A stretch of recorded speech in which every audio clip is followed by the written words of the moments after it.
코로나 상황 속에 학원 선교 대책 및 체프레 방향의 주제에 맞춰서 미래 교육을 준비하는 기독교 교육, 한 사람 한 사람을 소중히 여기는 온양 한올 교육, 온양 한올구의 박준호 교장 선생님, 그리고 한올교회 이성재 교목님 이어서 말씀 강연해 주시겠습니다. 네, 안녕하세요. 저는 온양 한올고등학교 교장으로 있는 박준호라고 합니다. 인사드리겠습니다. 제 옆에는 우리 이성재 목사님이 계신데 화면이 제가 얼굴이 커서 저만 일단 나오는 거로 하고 좀 이따가 인사시켜드리겠습니다. 먼저 감리교 개통학교에서 이 교목 세미나에서 운영 사례를 하게 돼서 무척 영광으로 생각합니다. 가끔 학교 운영 사례 발표를 하는 경우가 있는데 그래도 다른 곳에서 하는 것보다 이곳에서 기독교 교육에 대한 이야기를 하게 돼서 가슴이 뜨거워집니다. 모두 건강하시죠? 여기 오랜만에 뵌 목사님들도 계시고 반가운 얼굴도 뵙게 돼서 반갑습니다. 모두 주님 안에서 행복하시기를 바랍니다. 학교 현장에서 어려우시죠?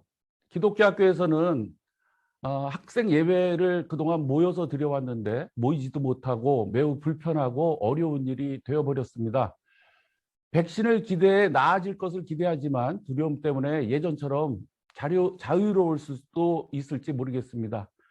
오늘 학교 소개에서는 교장으로서 우리 기독교 학교 운영에 대한 배경과 방향을 제가 소개하고 후반은 우리 학교 교목이신 이성재 목사님이 기독교 학교 프로그램에 대한 소개를 하는 방식으로 진행하려고 합니다.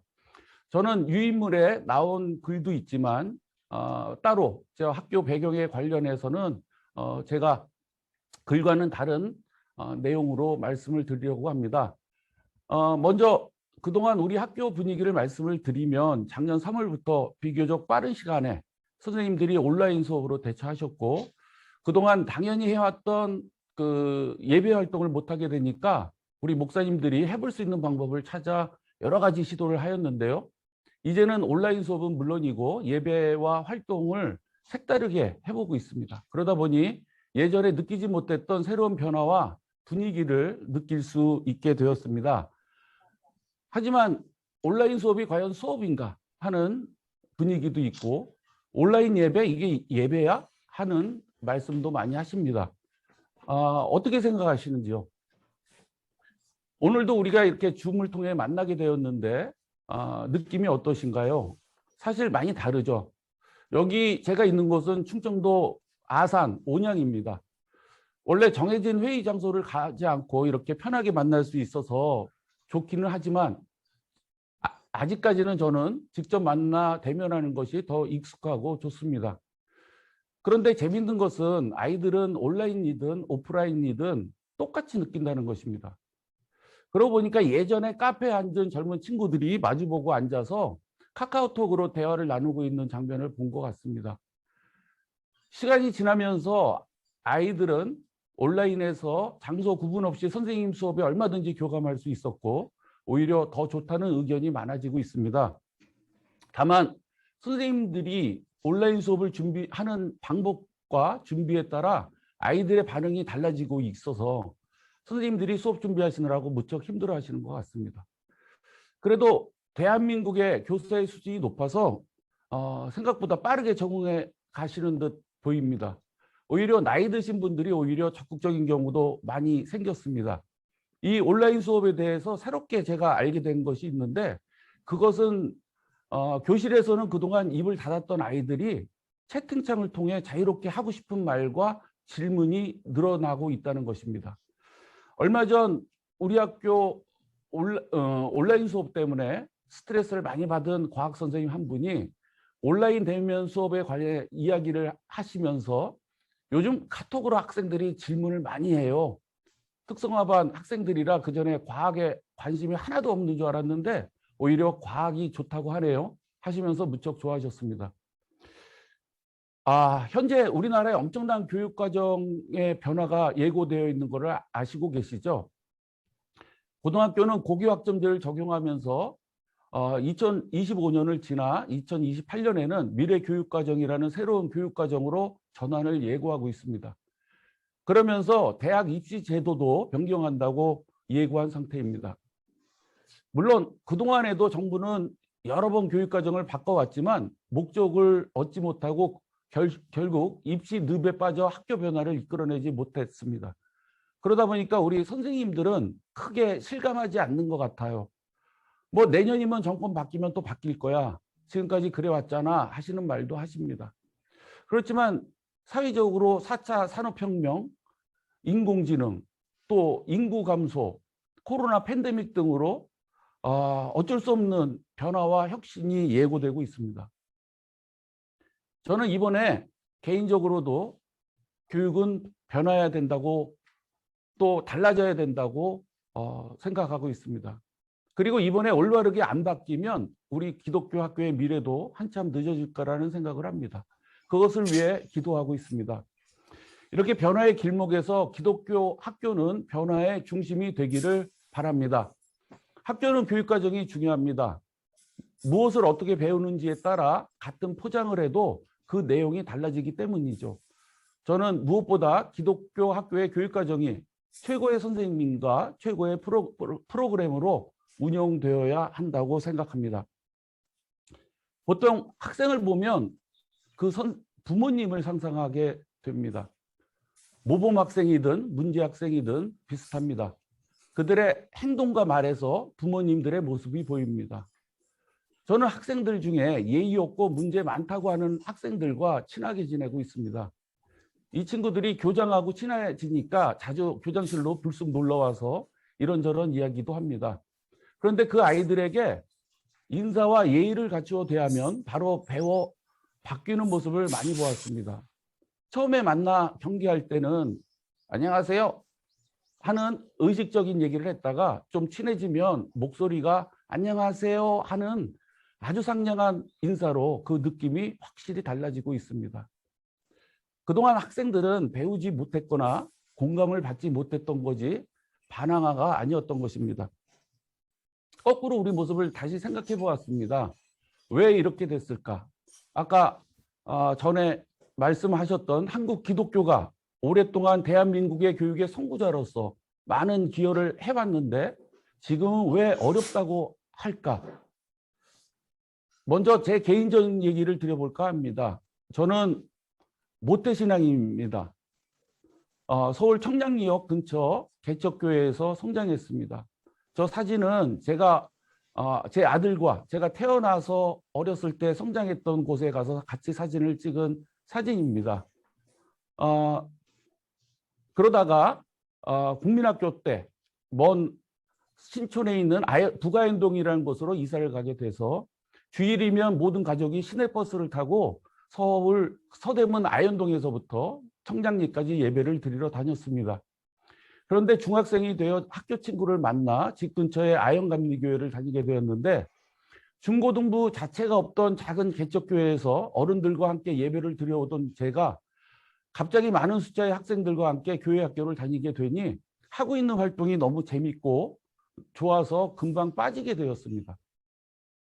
토요일에 교회에서 만난 친구 5명과 찬양단을 조직해서 기타를 배우고 토요일에는 MIF를 하면서 친교도 하고 그러다가 사회도 보고 리더로서 역할을 하는 기회를 갖게 되었습니다. 고등학생이 되어서는 학생회와 성가대로 활동하며 여러 가지 교회 행사를 선후배들과 함께 기획하고 운영하였습니다. 일본 말이지만 가리방으로 매주 순서지를 만들어내고요. 직접 글을 써서 잉크 묻혀가면서 등사도 해서 문학지도 만들어냈습니다. 그리고 매년 가을이 되면 문학의 밤이라고 하는 행사를 준비하면서 순서도 사회도 보며 저희 학교 친구들을 초대하기도 했습니다. 또 성가대회를 나가느라 몇 달씩 연습을 했는데요. 지금도 기억나는 것이 상동교회에서 열린 대회에서 본향을 향하여라는 어려운 성가의 테너를 맡아 해낸 기억이 있습니다. 또 동대문교회, 정동교회, 종교교회 청소년들과 함께 체육대회도 했습니다. 이뿐만 아니라 여름 겨울방학이면 학생 수련회와 기도회를 위해 며칠 밤을 모여서 준비를 했습니다. 매번 가면 목이 쉬어 왔지만 너무 행복했던 기억이 남아 있습니다. 당시 부모님에게 공부 안 하고 교회에 너무 빠져 있다고 혼도 많이 났습니다. 그렇지만 그렇게 걱정했던 친구들은 지금 목사님, 대학 교수, 또 공무원 등 자신의 영역에서 잘 성장했고 잘 살고 있습니다. 제가 대학 82학번인데 대학생이 돼서는 당시 대학생 연합동아리로 연세대와 이대 후문에 이렇게 위치한 다락방이라는 대학생 전도 단체에 가입해서 고등학교 때처럼 활동하면서 방학 때마다 감리교 목사님들과 연계해서 전국으로 전도 여행을 다녔습니다. 제가 이런 저의 경험을 자세히 말씀드리는 이유는 당시 제가 다닌 시절에 어느 중고등학교에서도 또 대학교에서도 교회 학교에서 했던 그런 멋진 활동은 없었습니다. 아마도 여기 계신 목사님들 대부분이 제 경험을 이해하고 공감하실 거라 생각하고 말씀을 드리게 되었습니다. 왜냐하면 당시 우리가 섬긴 교회 학교가 대부분 그런 분위기였으니까요. 사실 우리나라에 온 미국 선교사의 면면을 보면 당시 미국에서 엘리트들이 우리나라로 왔습니다. 그들이 학교와 교회를 세우며 만들어낸 교육 프로그램의 아마 시작이 아닌가 싶습니다. 사회에서 만난 많은 사람들에게 지금 말씀드린 경험을 하게 되면 거의 다른 나라 이야기로 생각하고 무척 부러워했습니다. 당시 교회학교의 시스템은 우리나라에서 최첨단 교육기관이었던 것 같습니다. 그래서 학생과 젊은이들에게는 교회는 가고 싶어하는 곳이었고 그렇게 부흥도 되었습니다. 그때 한 활동을 지금 학교에서는 바로 과정 중심의 교육과정 활동이라고 이야기합니다. 평가도 마찬가지입니다. 우리가 했던 성경 공부 시간에 말씀의 의미를 찾기 위해 학생들이지만 토론도 했고요. 서로의 생각을 나누고 이야기를 나누고 각자가 받은 달란트에 대한 감사의 이야기도 했습니다. 만약에 교회에서 평가를 다음 중 마태복음 5장 13절에 있는 말씀 중에 보기 내용과 일치하지 않는 것을 모두 고르세요 하고 점수를 목사님들이 매겨서 저희를 평가했다면 어땠을까요? 우리들 대부분이 하는 모든 것이 자기주도 학습이었고 교회 학교의 모든 대수사를 어른들의 도움 없이 학생 자체 활동으로 해결해 왔습니다. 또 교회의 일로 심각하게 갈등하기도 했고 또 선후배가 중지하면서 우리가 함께 성장했던 것 같습니다. 다름에 대해서도 마찬가지입니다.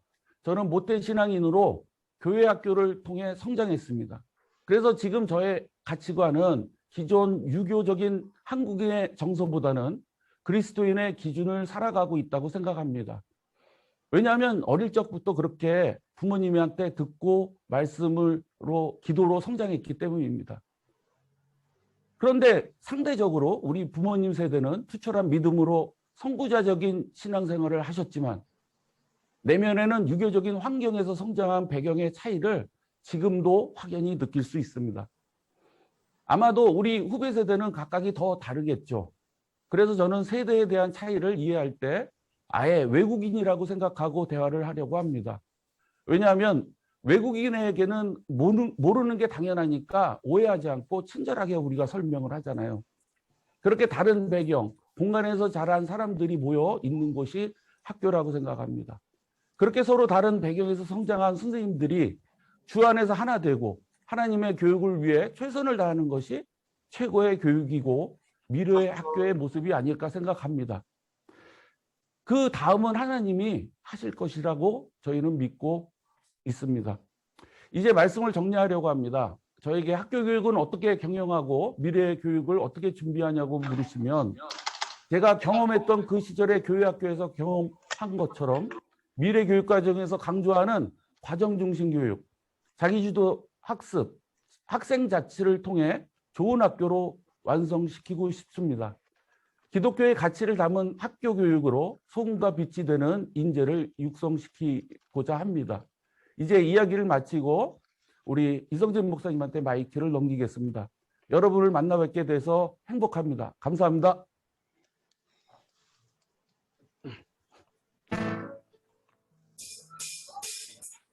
주의 꿈을 안고 일어나리라 선한 능력으로 일어나리라 이 땅의 불과 외로움에 바로 너로부터 시작되리니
네, 안녕하세요.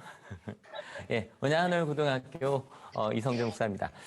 좀 학교 그 프로그램 소개를 해드리려고 나왔고요. 제가 항상 한올 소개할 때 한 사람 한 사람 모두가 소중한 한올이라고 소개를 하거든요. 그래서 뭐 많은 학교들이 그렇지만 온양한올고등학교 교육과정 제일 중심이 학생 중심, 진로 중심 교육과정이라고 이야기를 하고요. 특별히 학생 선택에 대해서 저희는 그 학점제 선도학교를 좀 오랫동안 하고 있죠. 그래서 좀 다른 학교보다 빨리 벌써 뭐 학생들 선택에 거의 7, 80% 정도로 아이들이 선택해서 만들고 있고요. 아마 어느 학교 저희가 그 개설하는 과목 자체가 저희 편제표에 있는 모든 과목을 개설하고 그중에 뭐 3명, 4명 선택한 과목들 빼고는 거의 다 개설해서 저희는 수업을 진행을 하고 있습니다. 또 뭐 여러 가지 좀 다양한 것들을 저희 좀 고민하면서 만들어가고 있는 중이고요. 그래서 뭐 이런 것들은 나중에 제가 그 PDF 파일을 보시면 아이들이 직접 어떻게 내가 선택했고 했다는 어떤 그런 모든 것들이 있으니까 거기를 확인해 주시면 좋을 것 같아요. 그래서 자기에게 맞춰서 다양한 것들을 선택하게 하고 아까 학생자치 이야기하셨던 것처럼 공부만이 아니라 그 모든 것들을 좀 학생이 스스로 만들어가게 하는 그런 교육을 지향하고 있습니다. 그러다가 이제 작년 다들 기억하시죠? 저는 이날이 너무 기억에 나요. 처음으로 이제 저희끼리 모여갖고 언제 시작하나 하다가 3월 마지막 주쯤에 이제 그 공문이 왔죠. 그래서 이제 4월 9일 날 시작을 한다 왔어요. 그래서 이걸 어떻게 해야 되나 고민을 하다가 일단 연수를 하자. 근데 연수를 어떻게 할까? 근데 저희끼리 얘기한 게 줌으로 하자 그랬어요. 그러니까 그 대신에 저희끼리 모여서 회의했었잖아요. 근데 아니야 이거 어차피 줌으로 하니까 합시다 그러고요. 4월 6일 날 원래 그 연수 시간 원래 계획이 9시 반이었는데 1시간이 걸렸습니다. 80명의 교사들이 줌에 들어오는데 1시간이 걸렸어요. 막 난리가 난 거예요. 막 서로 도와주고. 그래서 이거 들어왔던 게 저희에겐 제일 중요했던 시작이었던 것 같아요. 그리고 나서 바로 4월 9일 날 바로 온라인 계약할 때 저희가 그러니까 계약식을 바로 시작을 했어요. 그러니까 저희가 혹시 한올을 아시는 분들은 저희 예배들이 대부분 다 온라인에 올라와 있거든요. 그래서 온라인 하는 것들을 예배를 하고 있었기 때문에 이런 거 만드는 게 좀 어렵지 않았어요. 그래서 온라인 이렇게 좀 앞부분 좀 보여드릴까요? 목사님께서 기도로 사회도 저희 엄세호 목사님 해주시고 우리 교목실장님이신 그래서 아이들이 제일 먼저 저희 목사들을 만난 거죠. 그리고 나서 4월 16일 날 저희가 좀 그 영상 편지들을 자주 찍어요. 그래서 미리 선생님들 계시니까 찍어놓고 4월 16일 날 이게 저희 학교 안에 학교교회가 있습니다. 한옥교회랑 학교교회가 있고 제가 지금 학교교회를 담당하고 있는데 여기 입학감사 예배를 그 교회 앞에 임시로 이렇게 만들어 놓고 여기서 입학감사 예배를 실시간으로 진행을 했습니다. 근데 그때 참 감사했던 게 학생들을 위해 선생님들이 이렇게 찍으셨는데 여기 문제 하나 드릴게요. 이 중에 세 분이 립싱크세요. 찾아보세요.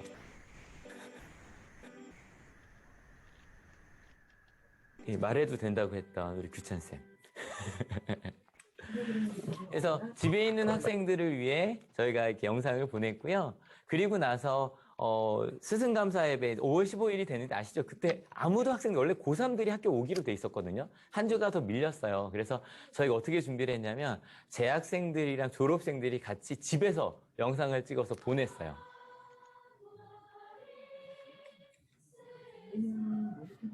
그래서 재학생들, 졸업생들이 같이 선생님들께 영상 편지를 보냈고요.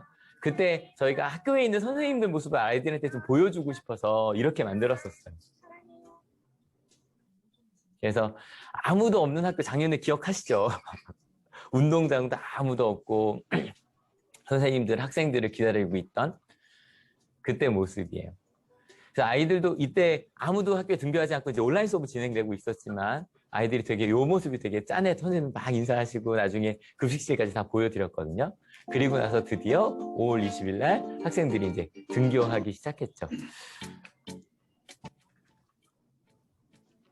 한국은 선생님들께서 직접 스튜디오에서 촬영을 해주시거나 아니면은 줌을 이용한 화상 수업을 통해서 원격 수업을 진행해 주셨는데요. 이게 다 저희 학교 선생님들이 실시간으로 혹은 또 콘텐츠를 만들어서 했던 모습들이에요. 여기 있는 게 다. 아이들이 더 일본어 발음이라든지 이런 거를 활발하게 해서 오히려 더 원격 수업이 이번에 교육부에서 나온 영상에 이 선생님이 직접 나오시기도 했더라고요. 이렇게 선생님들 실은 아까 우리 교수님 얘기하신 것처럼 노력을 많이 해주셨어요. 그게 가능했던 게 하나는 저희 예배가 2016년부터 저희는 온라인으로 송출을 하고 있었거든요. 그래서 그거랑 그 다음에 2019년 말에 그 온라인 스튜디오 예산을 저희가 받았어요. 그래서 이거 제가 보내드린 거에 1시간 40분짜리가 있어요. 이걸 한번 보시면 혹시 온라인 스튜디오 이렇게 구성하면 좋겠군 저희가 고민했던 것들을 다 이렇게 저희가 해놨거든요. 보여드렸고 그 다음에 이제 뭐 여러 교육과정 설명회 같은 경우도 다 이렇게 진행을 하고 있었어요. 그러다 보니까 뭐 저희가 이제 충남에서 유일하게 에듀테크 선도학교도 됐고요. 이번에 7월 27일 날 이 관련된 뭐 교육 차관님 저희 학교 오셔서 실제로 회의를 진행하시기로도 되어 있었어요.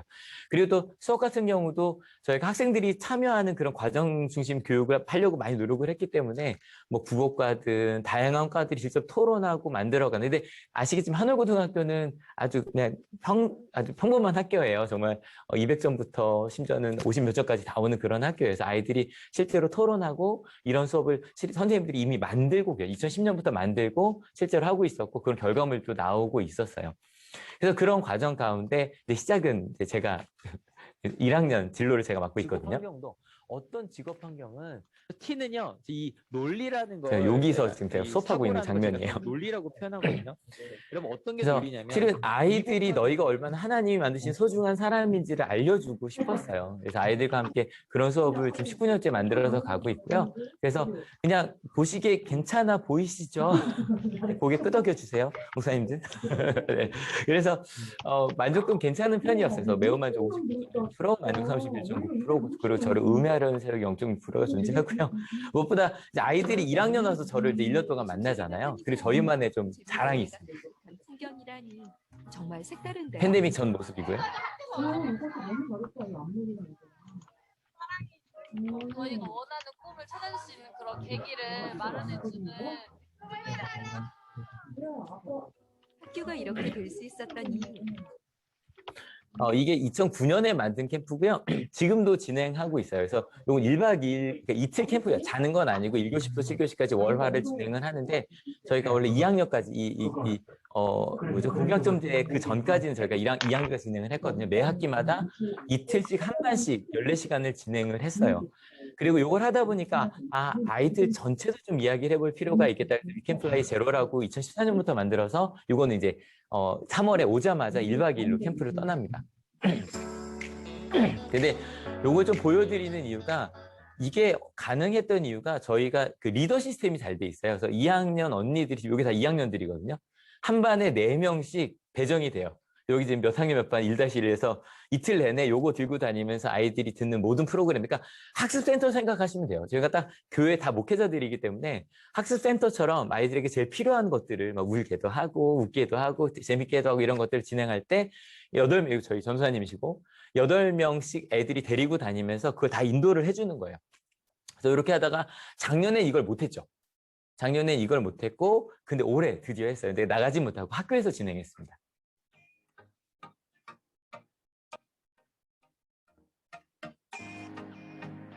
이게 학교 벽이에요. 그래서 이렇게 짜서 원래 2반씩 움직이던 거를 다 풀러서 11반을 다 따로 진행해서 온오프라인으로 진행을 했습니다.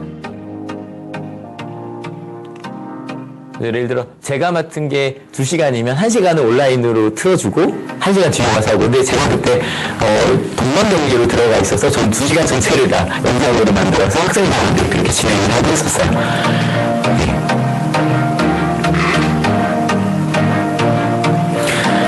이거는 이 캠프를 진행하면서 놀라웠던 게 솔직히 끝나고 나면 만족도가 높은 수업들이 있거든요. 뒤집으면서 막 자기가 돌아갔던 저 동경을 하는 일들이 가령 저희 이제 매우 만족은 99%다 넘어요. 근데 그 중에 매우 만족이 제일 높았던 게 리더들과의 만남이었어요.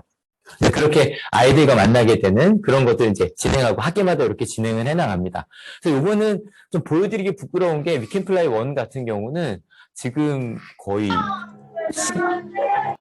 10몇 년 동안 그 만족도가 100%예요. 위켄플라이 1 같은 경우는. 그렇게 해서 진행을 하고 있고요. 그다음에 그 리더들이 거기서 끝나지 않고 저희 이제 플래너고, 이 플래너 같은 경우는 저희가 그 저작권까지 다 올려서 지금 저희가 13년째 만들어내고 있거든요. 근데 그 시간에 2학년 리더들이 매 월요일 7시마다 아이들한테 들어가서 실제로 가르쳐 주는데요. 이거 뭐 잠깐만 볼게요. 이 플래너를 활용하여 자신에게 딱 맞는 계획을 세움으로써 자기주도적이고 체계적인 학습이 가능합니다. 그리고 1시간을 활용하여 리더 선배들과 학교 생활이나 고민을 나눌 수 있습니다. 말로 좀 설명드리게 시간이 가네요. 그래서 그 올해는 어떻게 했냐면 원격으로 격주로 등교했잖아요. 그래서 1학년들이 나올 때는 2학년들이 줌으로. 그래서 저희 그 크롬북이라고 그걸 많이 사놔서 8명 하나씩 갖고 가서 하고, 반대는 또 아이들 1학년 집에 있고 2학년들이 학교에서 크롬북으로 그렇게 지금 진행을 해서 이번 주 월요일에 처음으로 1, 2학년이 같이 만났습니다. 그렇게 진행하고 있고요. 기아체험 캠프도 작년 올해 못했지만 저희가 12년 진행하면서요. 이것도 이제 저희가 진행을 하면서 본부에서 와서 저희를 찍어가요. 근데 그 이유가 정말로 그 전체 프로그램 자체를 저희는 아이들이 준비해요. 한 달 내내 자기들 계획 짜고 PPT도 다 스스로 만들고 해서 아마 다른 학교에서 진행하시면 저희 학교 PPT가 실제로 가는 경우도 많이 있다고 봤거든요.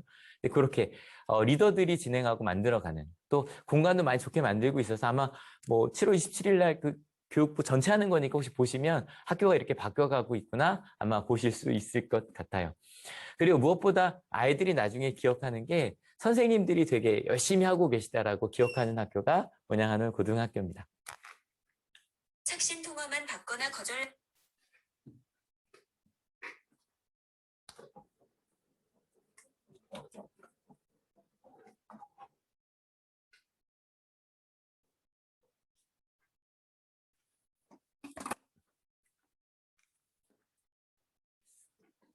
올라가다 말았네요. 그래서 예배에 대한 얘기를 조금 더 해야 할 것 같아서요. 그러면 예배는 어떻게 준비했는가? 앞에도 몇 가지 보여드리긴 했었는데 처음에 이제 실시간 온라인 예배를 어떻게 할까? 근데 일단은 노래를 할 수가 없잖아요. 아이들도 노래 부르라고 하다 할 수 없고 노래가 가장 막 문제였다라고 얘기가 많이 되어 있었어서 저희가 실제로 이렇게 작년에 준비를 했었어요. 이게 밖에서는 그래도 2m 넘게 애들이 떨어져서 하고, 여기 지금 여기 있는 애들은 다 마스크 쓰고 따로 녹화를 한 거예요. 여기도 다 따로 녹화를 해서 꼭 같이 하는 것처럼 이렇게도 만들고, 그 다음에 이렇게 찬양을 하면서, 그러니까 원래는 이제 한 반씩 나와서 특성하고 하잖아요. 이제 그걸 할 수가 없어서 어떻게 할까 하다가 그러면 어차피 축제도 하기 어렵고 하니까 좀 신청을 받아서 선생님들도 특성을 부르시고 그렇게 좀 미리 준비된, 그래서 좀 예쁘게 만들었었어요. 이건 올해 3학년 3반이 한 건데요. 아이들이 한 달을 준비해서 중간고사 끝나자마자 했어요. 담임 선생님들이랑.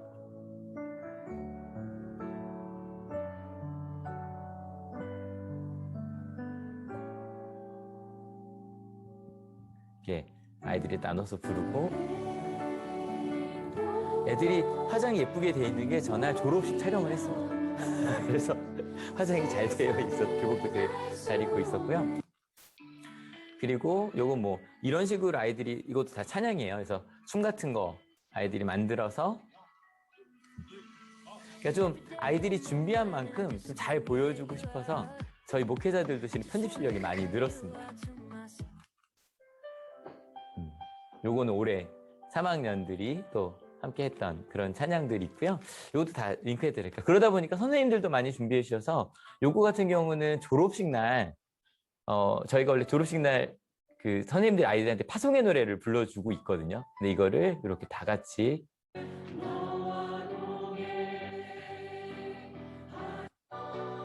그래서 아이들이 각 교실에 있었지만 뭐 선생님들 영상 편지도 다 준비했고 아이들도 영상 편지 따로 찍었기 때문에 좀 이 장면이 나왔을 때 많이 울기도 하고 그래도 한올이 있어서 너무 좋았다고 아이들이 많이 이야기해 주었던 그런 시간들이었습니다.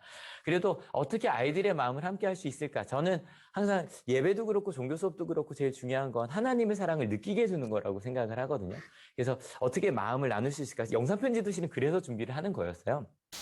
하나님의 마음을 선생님을 통해 좀 전하고 싶었고 아이를 통해 선생님에게 사랑을 전하고 싶었거든요. 하나님의 마음을. 그래서 아이들에게 이제 구글 설문으로 미리 사연을 받아요. 사연을 받고요. 그리고 이제 요즘에는 실시간으로 해요. 여기 실시간으로 나가고 있는 장면. 스승감사 예배네요. 스승감사 예배고 그렇게 사연 소개를 직접 합니다. 그 시간에. 지영아, 나한테 좋은 친구가 되어줘서 고마워. 그리고 이날은 제일 좋았던 게 요건 이제 영상편지. 거리두기 확실히 했죠. 거리두기 확실히 하게 해서 저희 영상편지 찍었고요.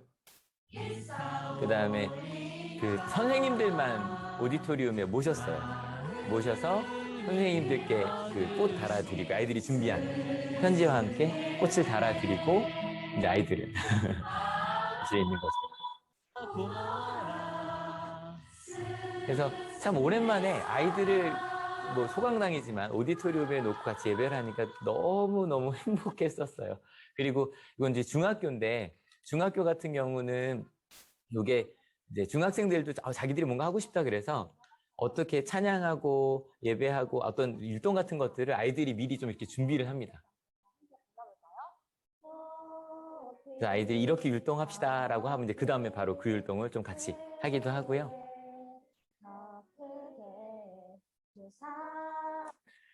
그래서 조금 저희가 장난을 쳐서 이렇게 하는 거야. 꼭 편집한 것 같으시죠? 실시간으로. 네, 실시간으로 여기서 PPT로 하고 있는 거예요. 이 양도 놀랬어. 이 양 이게 뭐야 이게 뭐야. 요 날은 처음으로 3학년 한 반, 2학년 한 반을 그 오디토리움에 앉혔어요. 아이들은 다 교실에 있고. 근데 재밌는 게 이게 예배드리면 아시겠지만 원래 1학년들이 되게 놀라거든요. 왜냐면 2, 3학년들이 너무 크게 찬양을 하니까 놀랐는데 이때는 2학년들이 처음 본 거예요. 3학년들이 막 일어나고 난리가 나니까 막 이러면서 되게 재밌었던 여기 막 일어나리라 저기 막 일어나는데 3학년들 막 일어나고 난리가 났어요. 근데 2학년 애들이 거기서 주의 꿈을 안고 그러면서 되게 재밌게 이거 바로 지난주 금요일입니다. 딱 일주일 전이네. 일주일 전에 저희가 실시간으로 예배를 했던 그런 장면이었어요. 실은 그럼 정말 한올이 예배가 잘 되고 있습니까로 물어보면 만족도는 아마 저희가 지금 작년에도 전체 조사를 못했죠. 저희는 매년 모든 프로그램 만족도 조사를 교원평가 말고도 하거든요. 그래서 재작년에도 실은 저희는 교육 프로그램 중에 제일 만족도가 좋은 게 예배랑 저희 종교 수업들이었어요. 다 94% 넘게 나오거든요. 근데 작년은 솔직히 제가 보면 아시겠지만 뭐 시험 전에는 좀 뭐 덜 보는 애들도 있고 분명히 그랬겠죠. 노력은 하지만. 그래서 2학기가 되면 뭐 한 반이라도 두 반이라도 조금씩 어떻게 하면 더 같이 할 수 있을까 고민하면서 다시 한번 뭐 아마 내년쯤 돼도 뭐 한 학년 앉혀놓기 쉽지 않지 않을까. 저희 학교 같은 경우는 규모가 좀 크기 때문에 강당에 앉혀도 1m 넘지 않지만 한 학년 앉히기 좀 힘들 것 같거든요. 그래서 절반이라도 뭐 한 학년에 절반 앉혀놓고 나머지는 뭐 6분의 5는 교실에 있더라도 하여간 그게 뭐든 준비해보고 여러 가지 노력하면서 가고 있습니다. 일단 예배에 대해서 이 정도 말씀드리면 될 것 같고요. 일단 제 발표는 여기까지입니다. 박수 쳐주세요. 네, 이제 저희 Q&A 좀 해야 될 것 같아서 교장 선생님. 예. 예, 뭐 질문 있으시면 우리 회원님들 뭐 질문을 간단히 좀 해주시면 감사하겠습니다. 네, 이화미디어 고등학교 이대길입니다. 예. 안녕하세요. 안녕하세요. 네. 반갑습니다. 반갑습니다. 교장 선생님께 제가 좀 여쭙고 싶은데요. 네. 뭐 한올 고등학교 하는 건 뭐 세계적으로 이미 다 소문이 나서 유명한 거고, 많은 부분 이제 배울 게 있다고 생각하는데, 이제 제가 교장 선생님의 입장을 좀 궁금한 게, 아까도 언급하셨지만 2025년부터 학점제가 이제 본격적으로 시작을 하고, 그랬을 때 이제 얼핏 드는 생각에 지금 한올고등학교 제가 교육과정을 좀 봤는데 공식적으로 그 수업에 종교 표시가 없더라고요. 제 느낌에는 이제 창의 체험 활동으로 아마 운영을 하지 않는가 싶은데,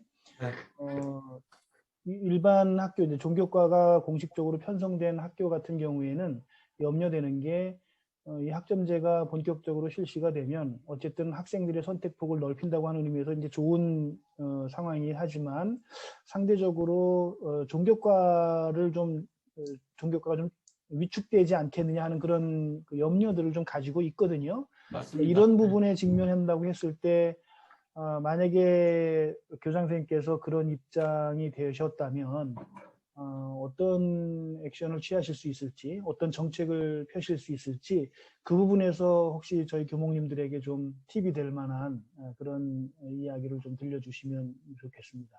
네. 어려운 질문인데 제가 명쾌하게 답은 어떨지 모르겠는데요. 항상 제도적인 거하고 학교에서 할 수 있는 거 두 개를 구분을 했어요. 제도적인 건 제가 컨트롤을 잘 못하니까 우리 기독교 학교가 전체 모여서 할 수 있게끔 하는 제도 변화를 이끌어야 되는 이제 방법이 하나 있고, 고교학점제에서 선택을 잘 받기 위해서 우리가 그 학교 교육과정에서 그 진로 중심의 교육과정이라고 하고 여러 가지 학교 특색을 마련하는 중에 교육과정 중에 좀 기독교 학교에 그 색채를 좀 집어넣어야 되지 않을까라는 고민을 많이 해서 지금 우리 이성진 목사님하고도 실질적으로 아까 목사님이 얘기하시는 뭐라 그럴까요? 구체적으로 종교 과목을 선택하십시오. 종교 과목이 있으면 또 이제 환경 과목으로 가잖아요. 이렇게 가는 것이 어려울 것 같습니다. 그래서 그 문제는 앞으로 큰 숙제로 해야 될 것 같고요. 그리고 저도 이제 오늘 여기 기독교 교목님들하고 얘기하는 것 중에 하나가 가장 중요한 게 뭐냐면 그 교육과정에 우리가 대처할 수 있는 것들을 같이 고민을 해서 하나 만들어냈으면 좋겠다는 생각도 하고 있습니다. 그래서 답변이 됐는지 모르겠습니다, 목사님. 어쨌거나 살아남으려면 그 안에서 할 수 있는 방법은 저는 많이 있다고 생각을 하고요. 다만 제도가 고교학점제로 해서 선택을 받기 위해서 구성하는 거는 학교마다 조금씩 다르기 때문에 그거는 좀 나중에 그 교육과정을 놓고 방법을 찾아보는 것이 좋을 것 같습니다. 답변이 좀 미비했죠? 네, 감사합니다. 네. 또 다른 뭐 질문 있으신가요?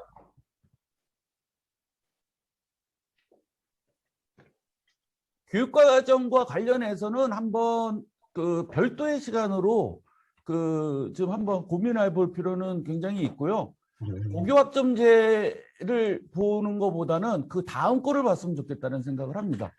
왜냐하면 고교학점제는 징검다리고요. 고교학점제로 인해서 벌어지는 일 때문에 해결이 안 되는 부분이 분명히 있어서 그거를 고교학점제가 다 된다는 아니고요. 다만 학생 선택의 확대는 분명한 것 같습니다.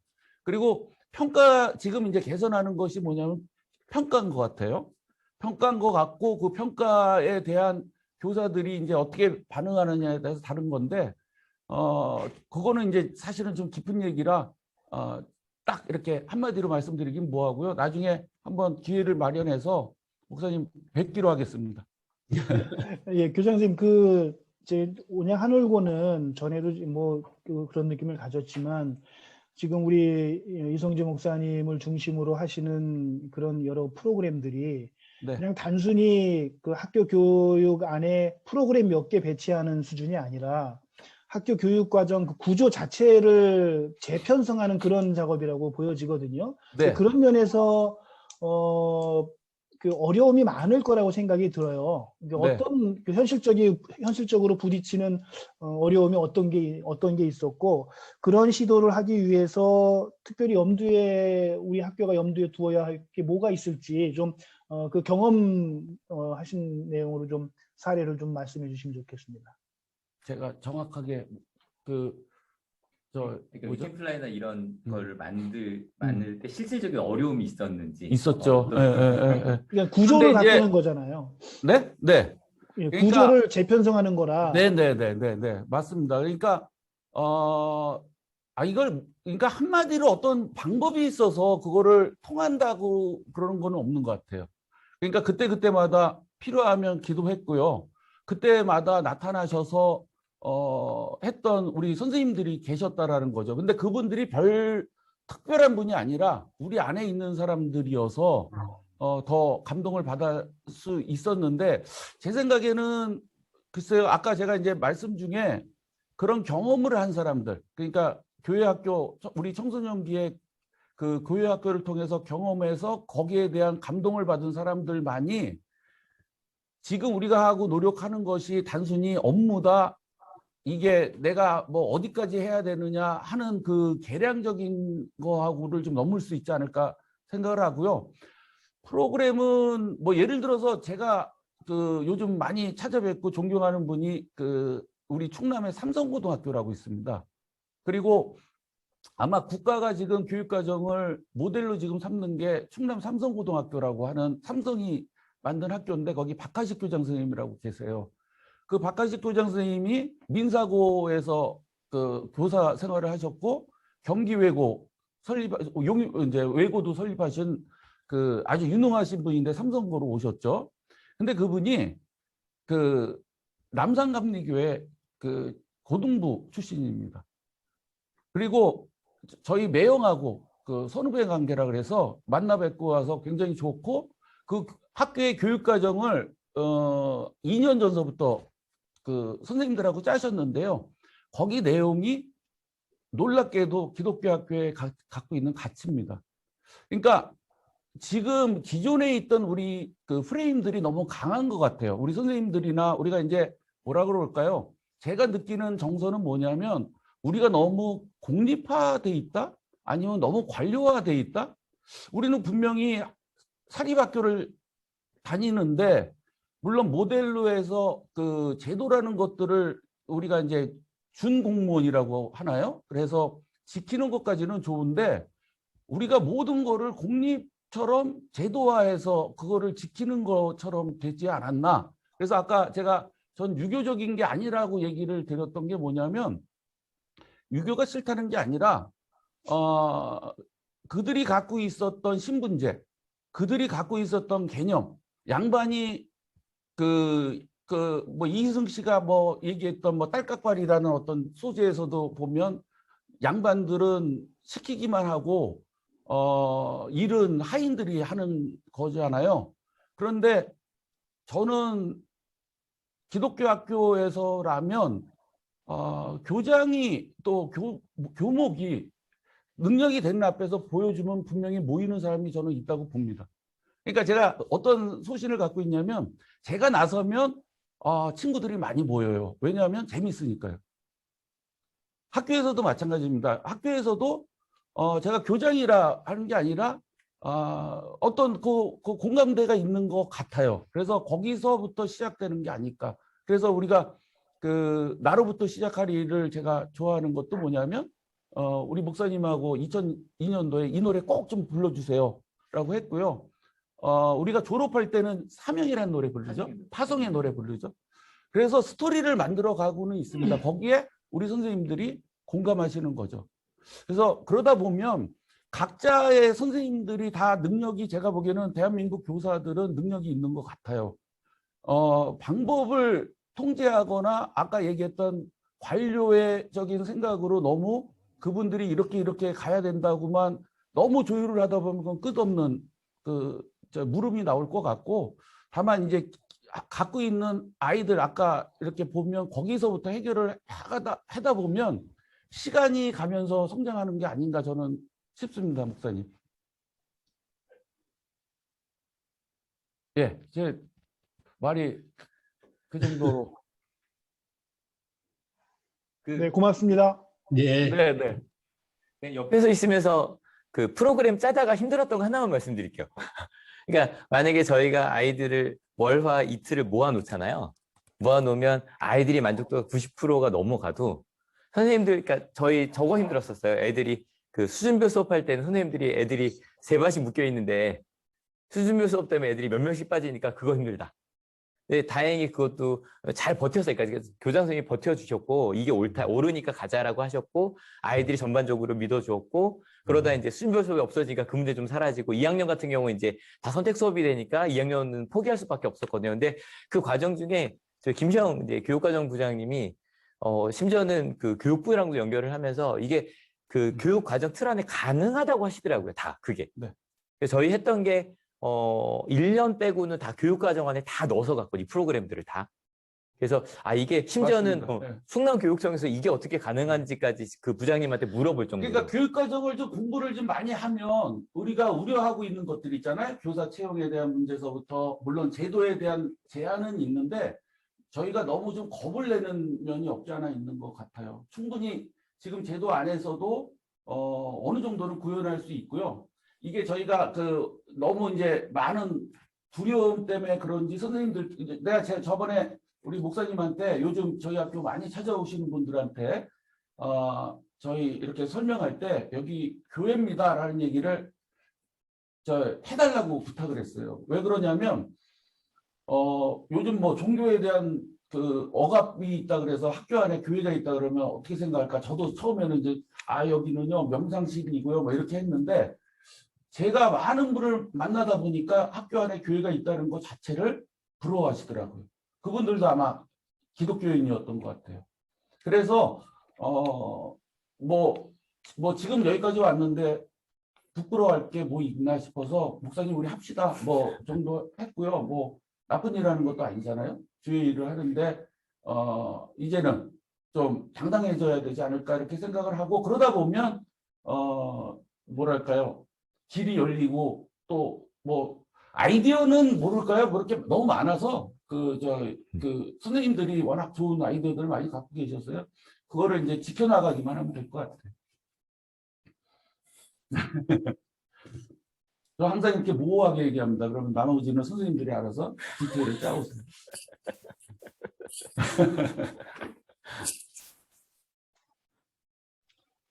자, 뭐 또 다른 질문 사항 없으시나요? 또 우리 목사님들 중에서요?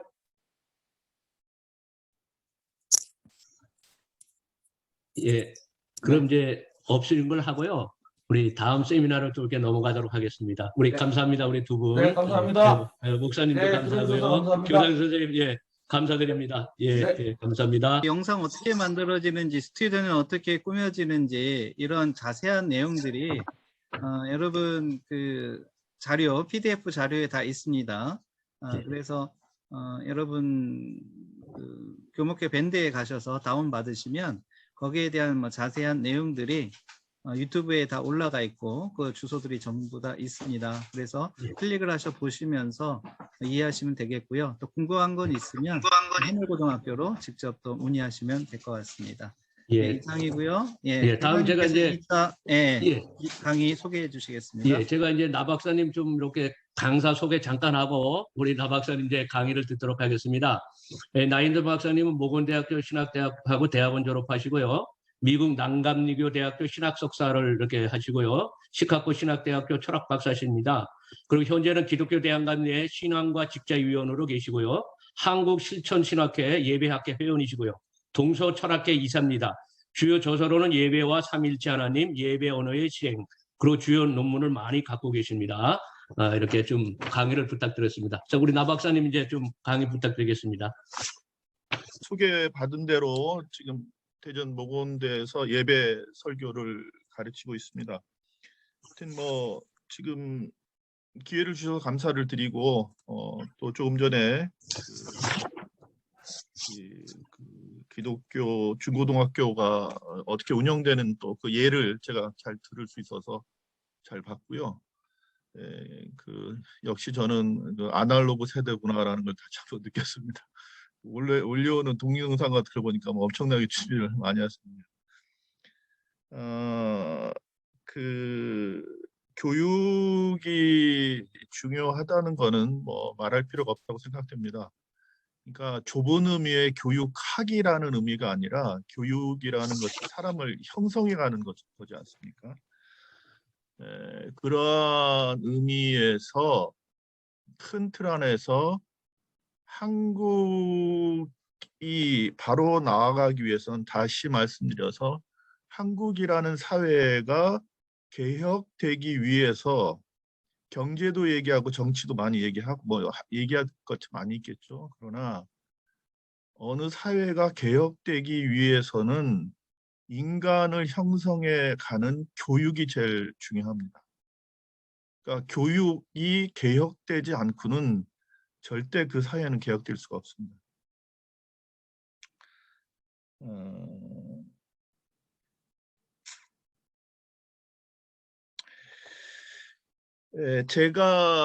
저는 이제 미국 생활을 좀 꽤 오래 했는데요. 이게 특히 이게 둘째 딸, 제가 딸이 둘인데 다 지금 시집을 갔습니다. 근데 이제 첫째 딸하고 이제 둘째 딸은 진로를 얘기하다가 둘째 딸이 이런 학교를 또 이런 전공을 했으면 좋겠다라고 제가 이야기를 하니까 첫째 딸이 저한테 이런 말을 하는 거였어요. 아빠, 둘째 동생이 자기가 원하는 학교, 자기가 원하는 진로를 가기를 원하는데 아빠가 어떻게 어느 대학을 얘기를 하고 어느 전공과 직업을 하라고 얘기하는 건 옳지 않다라고 얘기를 하더라고요. 이게 대체적으로 서양 사람들이 가지고 있는 교육의 가치관입니다. 지금 저는 이제 한국 교육에 대해서 굉장히 좀 비판적인 시각을 많이 갖고 있는데요. 그 중에 하나, 제가 사는 동네 근처에 뭐 기독교 고등학교는 아닙니다. 이제 모 고등학교가 있는데 거기에 플랜카드가 붙었습니다. 우리 고등학교에서 모 대학 무슨 과를 졸업을 했다라고 해서 랭킹이 쭉 나오는 거예요. 뭐 여기는 이제 다 공개되는 거기 때문에 말씀을 안 드리겠습니다. 모 대학 무슨 과를 들어갔다고 하면서 랭킹이 적혀져요. 그래서 뭐 8명, 9명 뭐 이렇게. 거기 보니까 충남 대전에 있는 학교가 없어요. 거의 인서울. 그리고 특정 대학, 특정 전공자들. 이거는 20년 전 제가 가지고 있었던 교육 가치관하고 오늘날도 판박입니다. 이거 절대적으로 바뀌어져야 됩니다. 그러나 교육기관이 바뀌어질 수가 없죠. 왜냐하면 사회 구조가 그렇게 되어 있는데 특정 대학을 가고 특정 직업을 가져야지만 세속적으로 얘기하면 성공을 하는데 그런 사회 구조가 형성이 되는데 학교에서 학생들을 그런 식으로 교육을 배출을 해야 좋은 학교가 되지 않습니까? 이게 상호적으로 연결이 돼 있다는 거죠. 그리고 또 한 가지는 제가 학교에서 이제 신학에 있다 보니까 신학 영어라는 이제 수업을 하게 되는데 여러분 아시다시피 신학교에 들어오는 학생들의 편차가 상당히 큽니다. 이제 굉장히 좀 우수한 학생부터 또 중간 그리고 우리 신학교에 아마 한국에 있는 대부분의 개신교 신학교들이 학생을 모집하는 데 많이 어려움이 많거든요. 그래서 이제 학생을 모집하는 이제 상황이 그렇게 되는데 그래서 이제 신학 영어라는 수업을 해보면 편차가 너무 커요. 편차가 너무 커서 이제 좀 영어 실력이 이제 좀 밑에 속한 학생들한테 제가 질문을 했습니다. 중학교, 고등학교 때 이 정도는 공부를 하고 대학교를 들어와야 되는데 어떻게 공부가 중학교 고등학교 됐니라고 물으면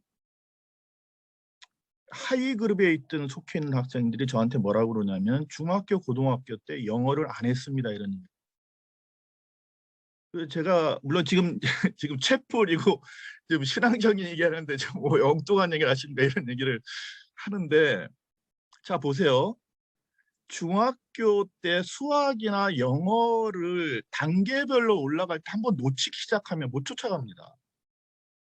그럼 되게 뭐 하여튼 학원을 가든지 어떻게 돼야 되는데 그러면 중학교 때 그 단계를 못 쫓아간 학생들이 그거 고등학교 때 쫓아올 수 있어요?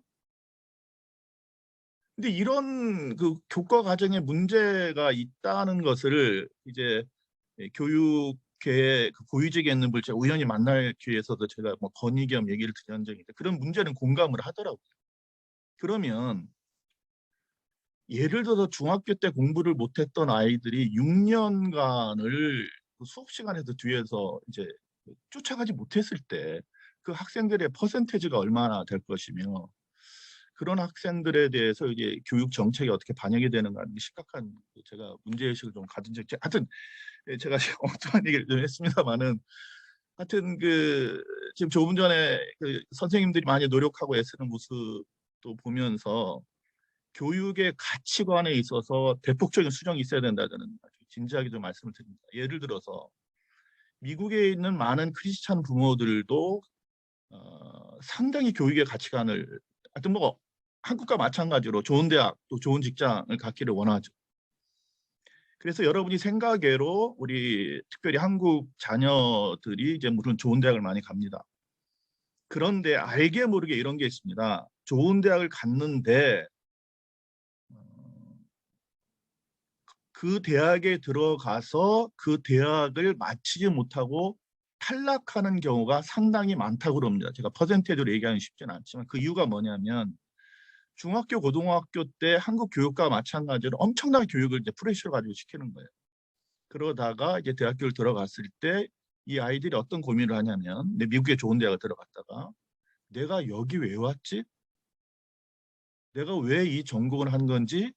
라는 고민을 시작한다고. 그래서 미국에 있는 좋은 대학도 엄청난 경쟁이 심합니다. 자기가 정신 차리지 못하면 못 쫓아오거든요. 그래서 중간에 탈락하는 경우가 많다고 그러고.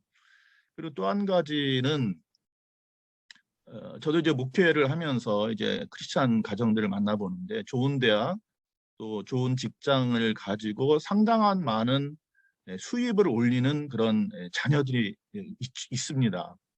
근데 부모들이 와서 이제 얘기를 하죠. 하나님께서 축복해 주셔서 저희 자녀들이 이런 대학 또 이런 직장에 들어가서 참 수입을 많이 올립니다라고 얘기를 하는데 제 경험상으로 예를 들어서 목사님 저희 자녀가 이런 대학 가서 이런 직장을 가지고 이렇게 수입을 많이 올리는 그런 엘리트가 됐습니다. 그런데 이 자녀들이 교회를 잘 안 다닙니다. 그래서 목사님 제가 아무리 생각해 봐도 자녀 교육을 실패했습니다. 이런 얘기하는 분 거의 들어본 적 없습니다. 그러니까 거의 포커스가 영어로 얘기하면 세큘러가 되어 있어요. 세속적인 가치관에 많이 경도가 되어 있다. 그러니까 이런 가치관, 예를 들어서 여러분도 경험하셨고 저도 경험했지만 고3이 되면 야 교회 생활은 적당히 하고 지금 학원 다녀서 공부를 더 열심히 해야 된다. 이게 가치관이거든요. 그리고 제가 섬기는 소속으로 교회하는 담임 목사님 설교를 하는 가운데 이런 얘기를 제가 들은 적이 있습니다. 목사님이 이제 제가 섬기는 교회 담임 목사님이 교육 목사님이실 때 로고스라는 그 선교하는 그 선박이 있었습니다. 근데 그게 인천에 한번 들어왔던 모양이에요. 그래서 이제 목사님이 중고등부 학생을 데리고 이제 가려고 했더니 그 교인의 부모님이 한 분이 오시더니 제 자녀는 안 데려갔으면 좋겠다라고 얘기를 하시더라고요. 왜 그렇습니까? 그러니까 거기 데려갔다가 목사님 목사 되고 선교사가 되면 어떡합니까? 이런 말을 하시다는 얘기를 들어보고 있습니다. 물론 좀 극단적인 예가 되겠습니다만. 그래서 지금 아시다시피 그 신학교가 이게 인기가 없습니다. 이제 크리스찬 가정도 잘 보내지 않는 그런 상황이 됐고요. 제가 하여튼 여담으로 제가 말씀을 많이 드렸습니다. 아무튼 제가 여기 나눌 많은 기독교 중고등학교가 그 예배에 관해서 이제 함께 좀 고민해보는 시간을 좀 말씀을 드리고 싶은데요. 제가 이제 PPT를 올렸던데 예배 신학을 판단하는 규범입니다. 그러니까 지금 뭐 당연히 이제 기독교 중고등학교로서 이제 어떤 예배를 드리고 있는데 그 예배를 드리는 것을 판단하셔야 될 거 아니에요. 판단. 판단하는 게 규범이거든요.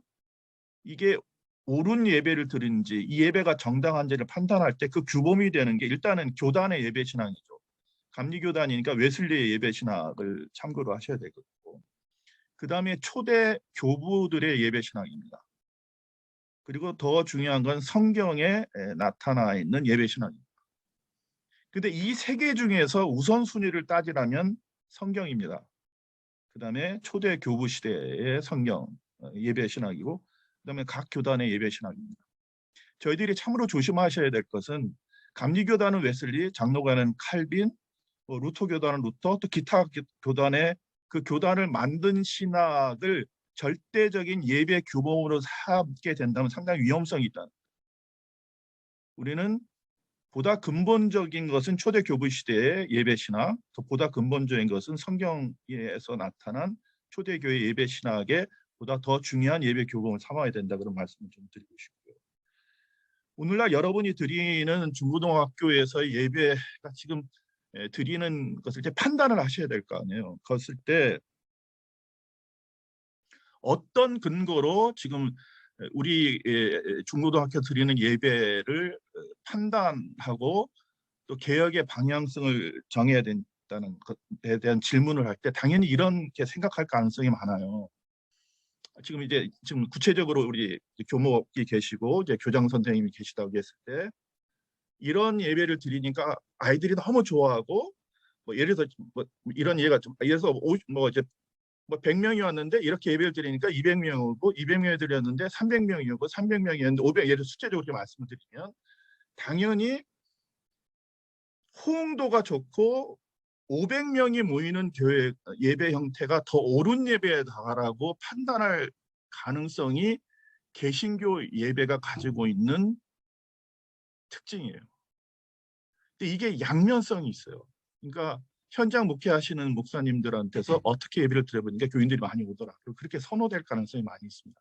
그러나 예배학자로서 제가 드리고 싶은 말씀은 그러니까 현 한국교회 예배 상황을 판단할 때 오소독스라는 말이 있어요. 이게 정통이라는 말이에요. 정통. 근데 정통이라는 말은 오소라는 말은 바른이라는 말이에요. 독스라는 말은 낙설라지라는 말인데 넓은 의미를 얘기하면 경배, 찬양 그런 의미로도 해석을 해볼 수가 있습니다. 그러니까 오소독스라는 말은 바른 예배예요. 근데 이것을 이제 소위 그 예전 중심인 카톨릭 또 동방교회 또 성공회까지 포함해서 이들이 개신교보다는 훨씬 더 예전 중심적인 예배 형태를 갖고 있습니다. 그 이유는 그들한테서 예배는 일종의 교단의 교리와 법이나 신학이 함축적으로 담겨져 있어요. 그 예배는. 그래서 예배는 함부로 바꿀 수도 없습니다. 그래서 그들은 특히 어떻게 드리는 것이 바른 예배냐는 것에 대해서 엄청난 신학적인 과정을 통해서 결정해 왔고 그것을 이제 생명처럼 지키는. 그러니까 우리가 개신교 입장에서 좀 답답하게 보이기도 하지만 그래서 이제 전통 예전 중심적인 교회에서 예전 형식 예배를 중요하는 이유가 이제 그런 의미가 있습니다. 그래서 여러분한테 좀 고민을 해봐야 될 것은 예배 형태가 A, B, C, D A, B, C, D 하여튼 5가지 형태가 있을 때 대개 우리 개신교 예배 형태는 어떤 예배를 드렸더니 교인들이 많이 모이더라. 일반 교회를 얘기한다면. 그걸 제가 너무 더 배제하고 싶진 않아요. 현장 목회하시는 분. 그러나 더 중요한 것은 어떻게 드리는 예배가 바른 예배인가. 이것에 좀 더 고민을 해보셨으면 좋겠다라는 얘기를 좀 드립니다. 그리고 종교개혁이 가지는 의미라고 제가 드렸다는 말씀은 교회에 오는 이유는 가장 중요한 이유는 예배를 드리러 온 겁니다. 그러니까 예배라는 것은 좁은 의미의 교회적으로 얘기하면 수요 예배, 주일 예배가 아니라 찬양, 기도, 말씀. 그러니까 하나님을 만나는 시간과 공간의 그 전체적인 걸 다 의미하는 거라고 저는 정의를 내리고 싶거든요. 그러니까 교회에 오는 이유는 친교를 위해서 오는 것도 아니고 하나님에 대한 지식을 가지려서 오는 것도 아니고 하나님을 향한 만남, 그 만남의 형태가 기도, 찬양, 말씀, 설교 뭐 이런 의미에서 교회 존재의 이유는 예배에 있다고 생각이 됩니다. 역으로 생각을 하게 되면 교회의 오롯의 온전한 그 목적은 예배이고 역설적으로 교회의 문제는 오롯이 예배에 담겨지게 되어 있습니다. 역으로 얘기한다면 예배가 개혁되지 않고서는 교회가 개혁될 수가 없습니다. 그래서 예배에 담겨져 있는 것들을 늘 고민하셔야 된다는 걸 제가 말씀을 드려요. 특별히 여기 이제 교모 목사님 또 교장 선생님도 와서 기독교의 가치관을 이제 전하고 가르치려고 했을 때, 물론 저는 이제 예배학자이기 때문에 이런 말씀을 드리거지만 뭐가 바른 예배인가에 대한 늘 고민, 그리고 지금 뭔가를 하고 있어요. 뭔가를 하고 있는데 개혁이라는 것을 늘 고민을 하셔야 돼요. 만일 우리가 드리는 예배 그 자체가 지금 너무 잘하고 있어. 거기에 멈추는 순간 우리들의 신앙은 화석화되는 겁니다. 그러니까 우리 개신교는 종교개혁으로부터 시작이 되지 않았습니까? 그러니까 개혁의 정신이라는 것은 늘 개혁해야 돼요. 이게 기본적인 개혁의 정신이라고 생각이 듭니다. 그리고 미국 기독교 대학의 채플의 상황인데요. 제가 이제 처음 석사 과정을 가서 유학했던 데가 SMU라는 남감리교 대학입니다. 이게 뭐 20, 30년 전입니다. 그때 제가 이제 남감리교 대학을 가니까 제가 있었던 대학의 교목 실장님께서 그 SMU 대학의 채플을 어떻게 운영하는가를 좀 알아봐서 달라고 이제 개인적으로 연락이 오셨어요. 그래서 제가 부푼 꿈을 가지고 갔습니다. 그래서 소위 미국에 있는 감리교 계통의 대학은 채플을 어떻게 운영하는 갔더니 제가 충격을 받았습니다. 전혀 기독교랑 상관이 없어요. 좀 심한 말로 말씀을 드려서 들어오는 학생들에게 각자의 종교를 잘 활용할 수 있도록 도와주는 단체지, 지금 한국에는 대부분의 기독교 대학이 이제 기독교 인문이라는 수업이 되게 필수고 또 채플이라는 걸 다 들여야 되게 졸업하게 되어 있는데, 저는 그걸 어떻게 운영하나 알고 싶어서 갔거든요. 그 운영을 전혀 안 하더라고요. 물론 알게 된 것은 이제 미국의 이제 종교의 자유라는 그런 헌법적인 그 가치관이 있었다고 생각이 됩니다만, 아무튼 미국의 건국 초기부터 시작됐던 기독교 정신으로 건국 이념, 또 그거로 시작된 많은 기독교 대학들이 그런 건국 또 건학의 정신들이 세속화되고 또 이제 그게 약화되기도 하고 하는 것들이 지금 미국에 있는 미션 계통의 대학들의 현실인 것 같습니다. 그리고 예배 규범으로서 웨슬리 신학과 그다음에 이제 그 시카고의 율로프리 교회의 두 가지를 제가 좀 잠깐 언급을 좀 하겠는데요. 물론 이제 우리가 감리교 교단에 속해 있는 신학교로서 웨슬리 신학에 대한 고민을 좀 해보셔야겠는데, 은총의 수단이라는 것으로서 웨슬리가 그 본인의 예배 신학을 이제 표현을 하고 있습니다. 지금 차트에는 윌로우 크릭이 나왔고요. 그 전으로 두 번째 맞습니다.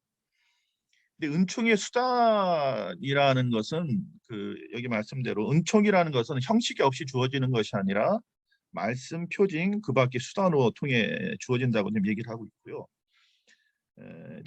그때 은총의 수단이라고 말을 하면서, 그러니까 은총을 받기 위해서는 수단이라는 게 이중적으로 웨슬리가 얘기를 하고 있습니다. 수단이라는 것은 수단이 꼭 필요한 거예요. 그러니까 문을 열 때는 뭐 손잡이를 들려야 되지. 그 수단이라면 좀 부정적이면 은총의 통로라고 해도 큰 틀린 말은 안 합니다. 은총을 받기 위해서는 이런 꼭 수단이 있어야 된다, 통로가 있어야 된다는 겁니다. 그러니까 개인기도, 가족기도, 공중기도, 성서, 그다음에 성만찬 참여, 금식, 그다음에 성도들의 모임, 또 집회, 이런 것들이 하나님의 은총을 받기 위해서 꼭 필요한 수단이라고 좀 얘기를 하고 있습니다. 근데 그 은총의 수단이라는 것이 이제 사실은 그 웨슬리의 독창적인 신학은 아닙니다. 루터로부터 시작된 그 신학이고요. 은총의 수단이라는 게, 그다음에 영국 국교의 신학, 예배 신학을 이어받은 것입니다. 그리고 한편 웨슬리가 은총의 수단이라고 얘기했던 그 수단이 또 다른 의미가 있는데 그게 뭐냐면 수단이라는 것이 목적이 돼서는 안 된다는 거예요. 그러니까 예를 들어 기도, 뭐 성경, 성만대처럼 기타 등등이 하나님의 은총을 받기 위한 목적의 수단이라는 거예요. 그러니까 수단 자체를 목적으로 삼아서는 안 된다라는. 그러니까 여기서 이제 웨슬리가 얘기했던 것은 소위 카톨릭이나 당시 성공회의 외형적인 신앙에 대한 반성에서 이런 말을 가져온 겁니다. 그러니까 예배 자체만의 목적을 둔 성공회나 카톨릭의 예배가 형식화된 예배에 대해서 이제 반론을 제기하는 그런 수단이다라고 얘기하는 것을 말씀을 드릴 수가 있고요.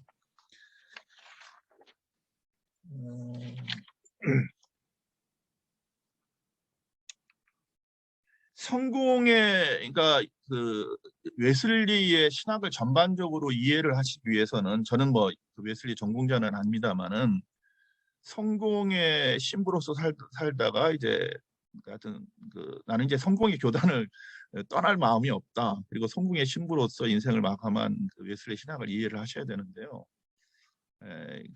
그러면 웨슬리 예배 신학에서 성공의 신학이 드러난 게 뭐가 있느냐면 성만찬입니다.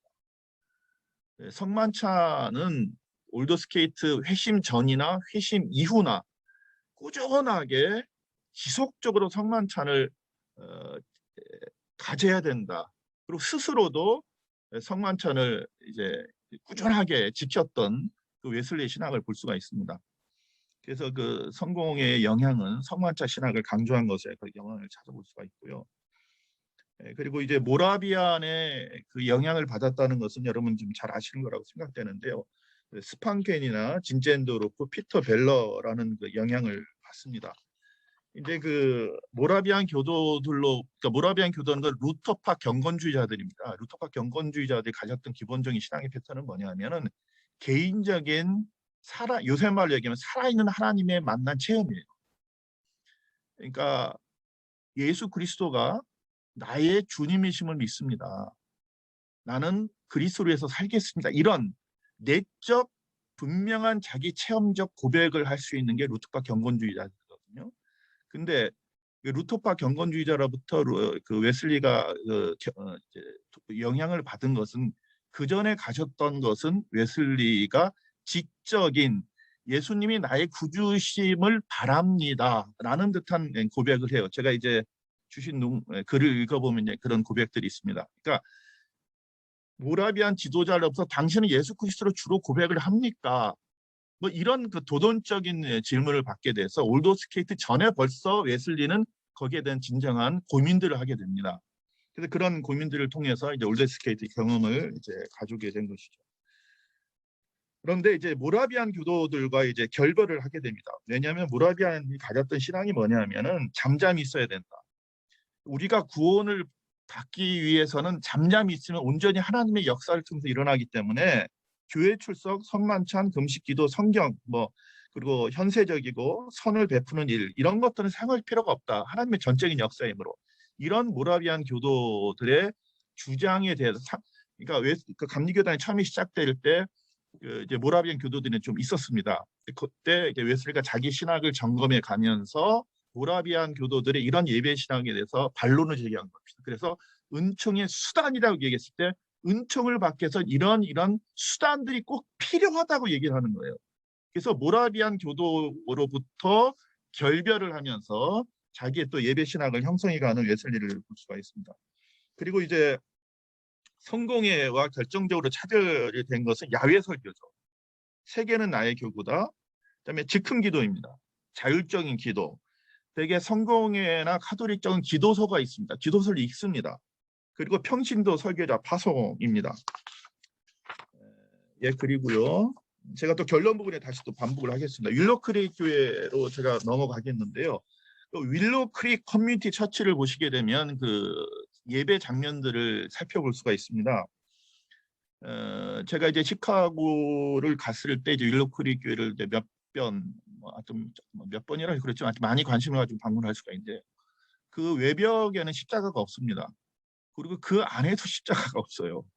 그 이유는 교회에 대해서 이런저런 그 네거티브한 사람들의 대상으로 한 전도 중심적인 교회 형태가 윌로우 크릭 교회입니다. 그리고 여러분이 흔히 아는 열린 예배가 처음 시작이 된 데가 아마 윌로우 크릭 교회 빌 하이벨 목사로부터 시작이 됐습니다.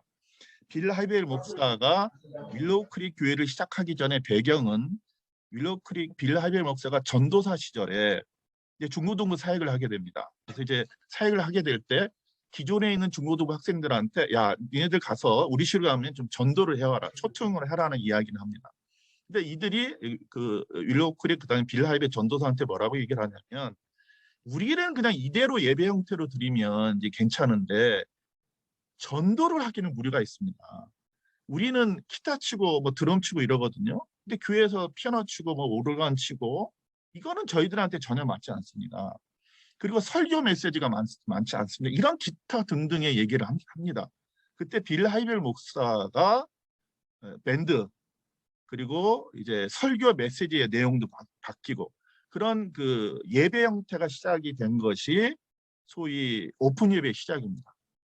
그것에 해서 아주 중고등부가 굉장히 부응을 하고요. 그래서 나중에 어른들한테 예배를 적용을 해보자. 그래서 윌로우 크릭 처치라는 사실 윌로우 크릭 그 영화관입니다. 윌로우 크릭이라는 그 영화관에서 그 지역 이름인가 그 영화관에서 예배를 드렸어요. 그래서 윌로우 크릭의 전형적인 예배 형태는 무대입니다. 그 회중이 불이 다 꺼져요. 예배가 시작되면. 그래서 조명이 비춰지는 그런 식의 예배가 이제 중고등부터 시작이 돼서 된 것이고 이게 윌로우 크릭 예배의 오픈 예배 형식은 기본적으로 전도 중심입니다. 그러니까 전도를 하기 위해서 그들에게 전혀 부담이 되지 않는 이게 맞춤형이라니까 네거티브하게 생각하지 마세요. 아까 학생 중심적 수업이라고 말씀하셨 그런 식으로 생각하시면 됩니다. 그래서 그런 파격적인 예배 형태가 지금 나오게 된 것이고요.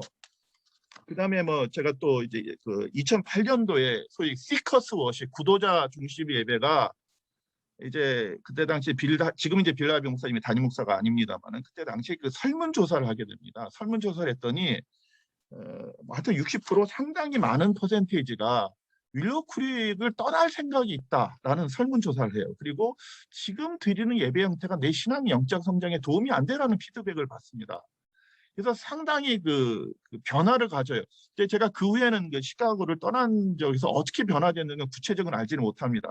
그래서 성만찬 예배가 도입이 되고 보다 심도 있는 성경 공부가 시작이 됐다고 그래요. 그러니까 중요한 건 이겁니다. 늘 피드백을 받아봤다는 거예요. 그러니까 교인들에게 상황이 어떻고 지금 상황을 어떻게 평가를 하느냐는 걸 피드백을 받아왔다는 겁니다. 제가 학교에서도 설교학을 가르치거든요. 근데 특히 외국 서적에서 설교학을 할 때 이런 말을 해요. 목사의 설교에서 교회들의 피드백을 받아보라 그러거든요. 한국 상황에서 그게 가능합니까? 그럼 이런 질문을 하면 한국 상황에서 맞지 않는다고 얘기하거든요. 천만에 목사님의 설교에 대한 피드백을 꼭 합니다. 누가 하죠? 사모님이 합니다. 그러니까 교인들의 얘기를 사모님이 듣고 사모님이 하거든요. 우리 한국적인 상황에서 피드백을 합니다. 근데 그러한 의미에서 이제 윌로우 크릭의 좋은 점이 피드백이다라는 말씀을 좀 드리고 싶고요. 이제 예배 판단의 규범으로 좀 넘어가겠는데요. 그러니까 하여튼 그 야외 설교, 즉흥기도, 평시도 설교로 이해될 수 있는 웨슬리 예배신학과 또 윌로우 크릭 교회 빌 하이벨 예배신학의 사실 공통점은 선교와 전도입니다. 그리고 기존의 예배 형식을 바꾼 겁니다. 그러니까 여러분들은 그 세계는 나의 교구다. 그리고 감독의 영향이라는 게 좀 이해가 덜 하실 거예요. 감독이라는 것은 이 연합 감독에서 대단히 큰 영향력을 갖고 있습니다. 그리고 그 교구 지역을 넘어갈 수가 없어요. 근데 그 교구 지역도 넘어가서 한 영혼을 향해서 복음을 전했다는 거거든요. 그것을 여러분 현장에 제가 정확히 말씀을 드리고 싶어요. 그걸 오늘 현장에 적용한다면 여러분 교목을 합니다. 그러면 교장 선생님하고 트러블이 있을 수가 있어요. 교목으로서 복음을 내가 이렇게 증거를 하겠다. 그러면 교장 선생님과 문제가 생기면 교목 선생님 어떻게 하시겠어요? 직업을 지키셔야죠. 교장 선생님 말씀 잘 들어야죠. 그러나 근데 빌 하이벨 목사님 좀 지나친 웨슬리 같은 경우는 그걸 좀 리스크를 한 거예요. 그 정도로 한 영혼을 구하는 것에 온 자신의 그 몸을 던진 그런 웨슬리의 모습을 좀 죄송합니다만 좀 이런 모습을 좀 볼 수가 있는 거고요. 그리고 구체적으로 지금 30분이 됐는데요.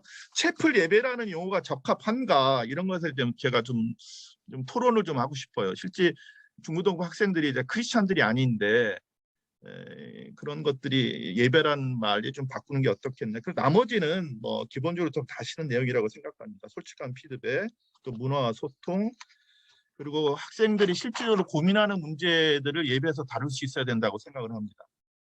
그들이 고민하는 문제가 진로, 이성교제, 부모의 관계.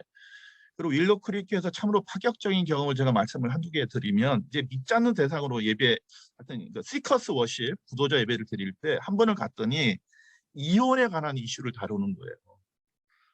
그러니까 당연히 가능하면 이혼하지 마십시오라는 설교를 하고 나왔어요. 두 번째는 무슨 얘기를 하냐면 당연히 이혼한 사람들 있잖아요. 그러니까 그걸 싱글 마더, 싱글 파더라는 말을 씁니다. 그러니까 싱글 마더, 싱글 파더가 이혼을 했잖아요. 그럼 그런 사람들이 평생 죄책감으로 살아가는 건 아니잖아. 살아갈 수 있는 건 아니잖아. 그러니까 그 사람들에서 다시 한번 격려하고 믿음으로 살 수 있는 메시지를 또 선포를 해주더라고요. 근데 한국교회에서는 제가 아는 바로는 가정의 줄만 되면 헤어지지 마십시오. 부부 세미나를 하고 납니다. 그러나 지금 현실적으로 이혼한 가정들이 많이 있어요. 그런 사람들에는 케어링과 메시지가 없어요. 굉장히 비현실적인 목회와 설교를 하고 있다는 거예요. 그래서 하여튼 학생들이 실제 고민하는 문제들을 다룰 수 있는 예배 형식이 돼야 된다. 그런 말씀을 드리고 싶고요. 그다음에 이제 7번은 사실 그 규모 목사님들에게 도전적인 말씀이에요. 학생들에게 복음을 증거할 때 목사라는 직업으로 다가가지 마시고 학생들의 전인적인 구원을 향해서 여러분이 학생과 소통하며 만날 수 있는지. 그러니까 채플이라는 예배를 통해서만 만나는 게 아니라 학교 시간을 끝나고 나서도 저녁 시간이나 주말 시간에도 한 영혼을 위한다면 여러분이 가서 그들과 같이 만나서 손을 잡고 기도할 수 있는지 그걸 내가 묻고 싶습니다. 그리고 나가는 말인데요. 그 한경진 목사님 이제 은퇴하셨죠. 그때 좀 많은 목사님들이 방문을 했습니다. 그래서 묻죠. 목회를 어떻게 해야 됩니까? 이런 얘기했을 때 한경진 목사님이 유명한 얘기를 했다고 합니다. 하나님 잘 믿으세요. 근데 오늘날 이제 어떻게 채플을 잘 운영할까라는 질문을 이제 저한테 구체적으로 주어지는 말씀이라고 생각되는데 거기에 대한 의문으로서 대답을 제가 드리고자 합니다. 지금의 감리 교단의 채플의 그 예배가 또 교회가 또 신학교와 웨슬리의 기본적인 신앙, 아까 이제 회장님께서 목사님도 이제 설교를 하셨지만 선교사들이 전해줬던 그 건학 이념의 신앙을 우리 교회가 이어가고 있는가 그런 좀 질문을 하고 싶습니다.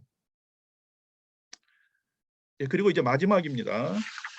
이제 C.S. 루이스의 변진가의 말을 제가 두 개를 인용을 했는데요.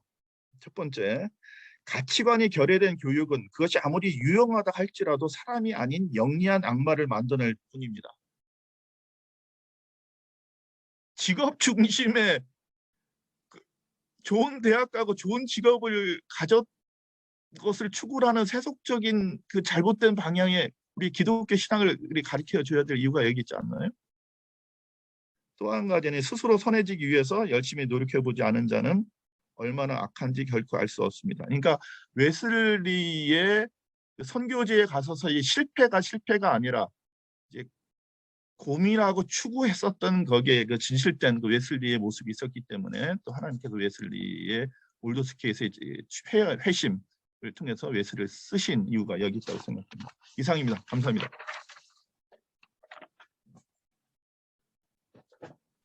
세미나 감사하고요. 우리 이제 질문 잠깐 받도록 하겠습니다. 혹시 목사님들 중에서 질문하실 분 있으면 좀 우리 교수님께 질문 부탁드립니다. 예, 질문하신 분, 예, 질문해 주시죠.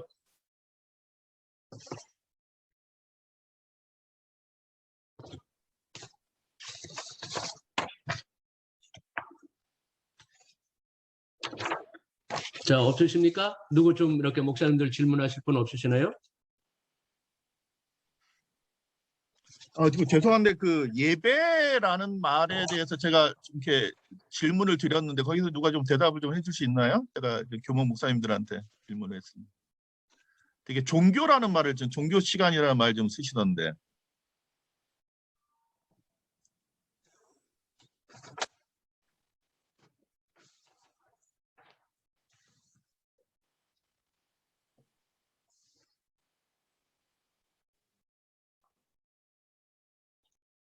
나인선 박사님 반갑습니다. 소리 반갑습니다. 들리나요? 예, 네, 들려요. 오늘 네, 들립니다. 좋은 강의 아주 감명 깊게 들었습니다.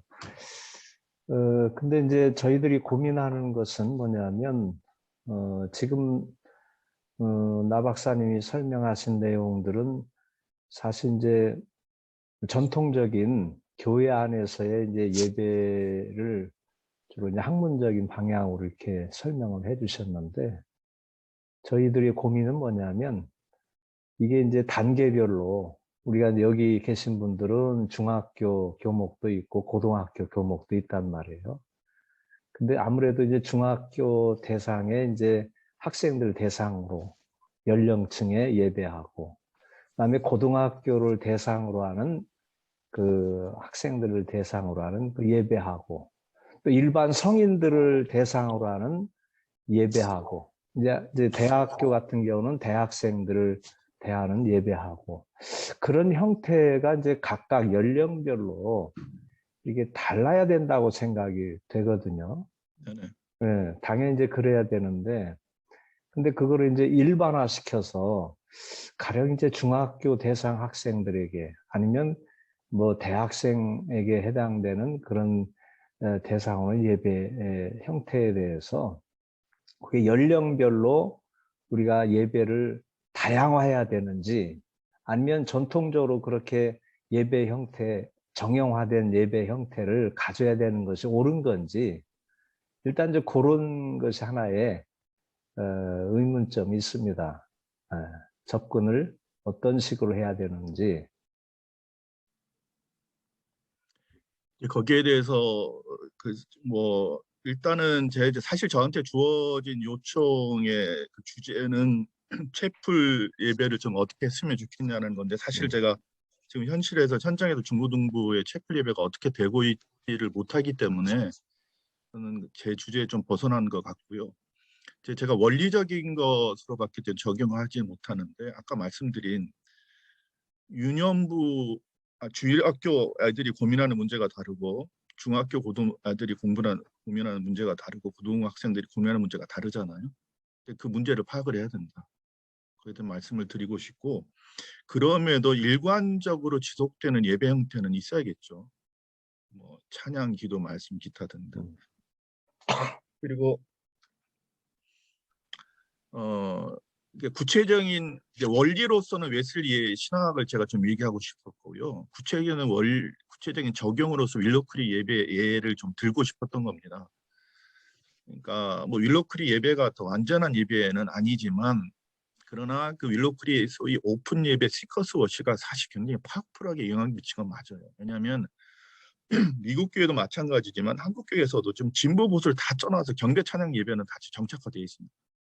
놀랄 정도로 보수 교단들도. 그러니까 그런 문화의 변화와 소통의 변화에 지금 아까 조금 전에 채플 목사님 하는 거 보니까 굉장히 댄스도 있고 다이나믹하게 학생을 적용하는 겁니다. 학생들의 소통하는 문화는 변하고 있죠. 그런 것들을 그 방식을 사용해서 하는 그런 문화의 접근적 방법은 굉장히 적극적으로 사용해야 될 필요가 있다고 생각이 됐고요.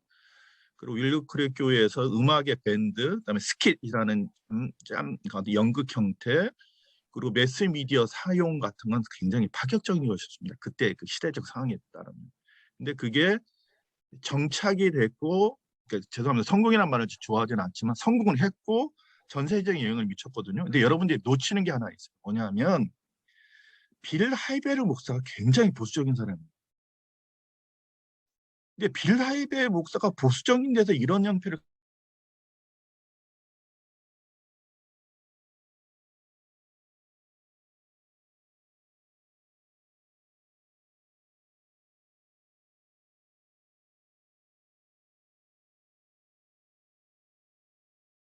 그러니까 남녀 여자가 같이 춤을 추는 걸 어색하게 생각했던 거예요.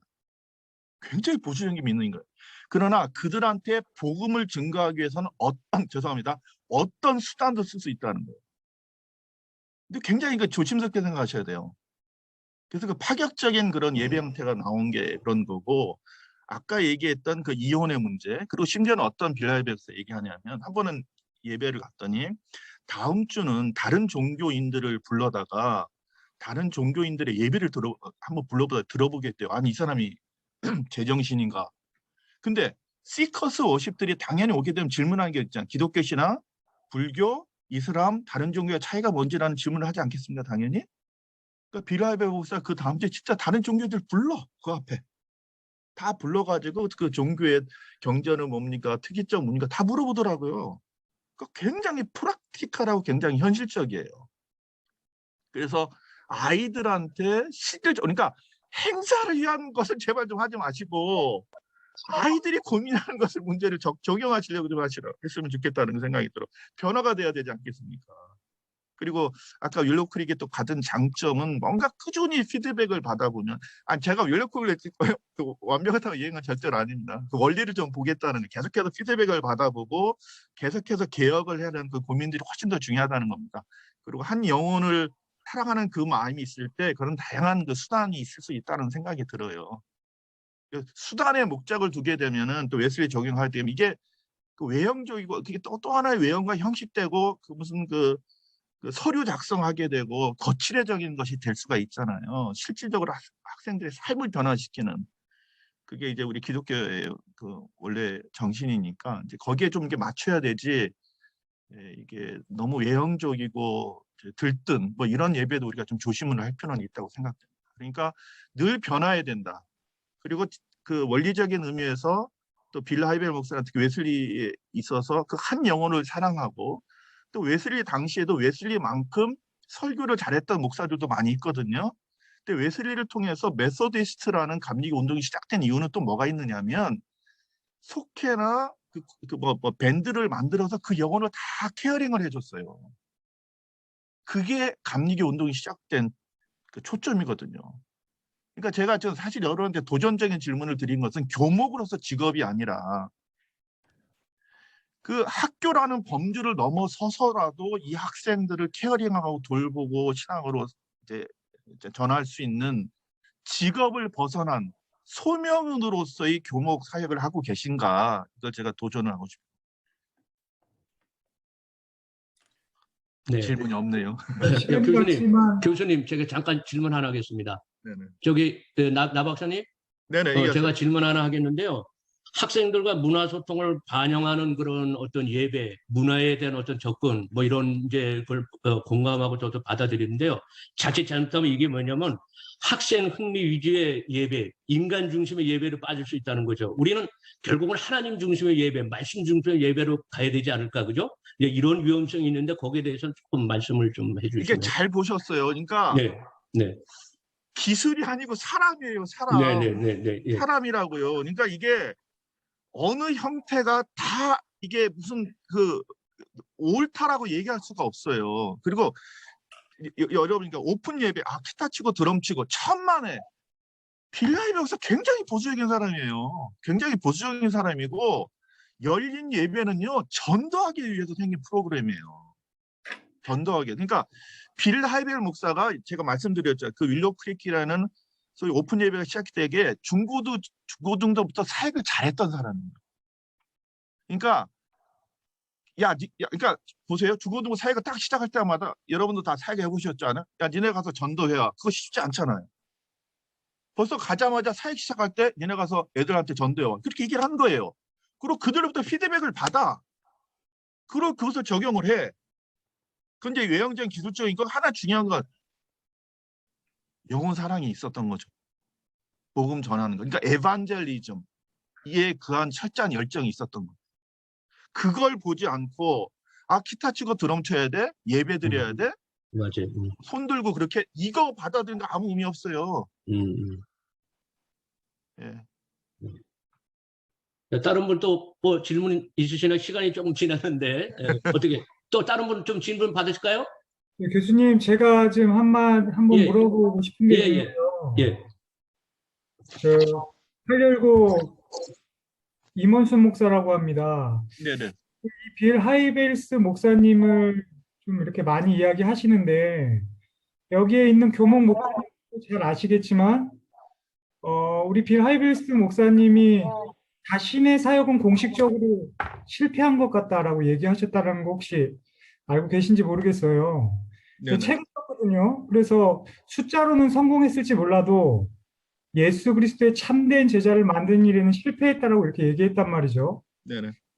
근데 이제 우리 교목 목사님들도 각자 자리에서 그 아이들을 어떻게 시키고자 애쓰는데, 그런데 이제 그 제가 듣기에는 우리 교수님께서 현장에서 좀 함께 좀 하시면 그러면 조금 더 다른 생각을 갖지 않으실까 이런 생각을 함께 해보게 돼요.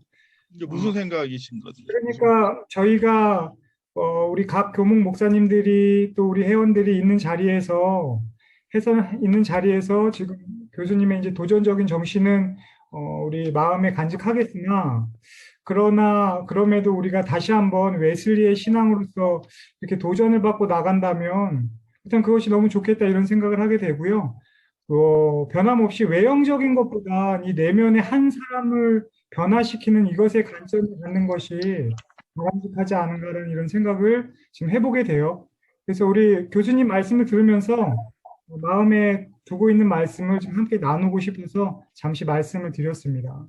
네, 제가 드린 원고의 각주를 보시면 하여튼 올렸다가 좀 빠졌는데 빌라벨 목사님이 그 성추문이 좀 있었어요. 그래서 이제 하여튼 뭐 그 자세한 내용 제가 말씀드리지 않겠습니다. 성추문이 있어서 그렇지만 그 뭐 이제 우리 한국적인 상황에서 그렇게 어렵게 떠난 건 아닙니다. 그래도 교인들의 이제 박수를 받고 떠났는데 아무튼 성추문이 있어서 떠난 거는 알고 있고 떠나셨고요.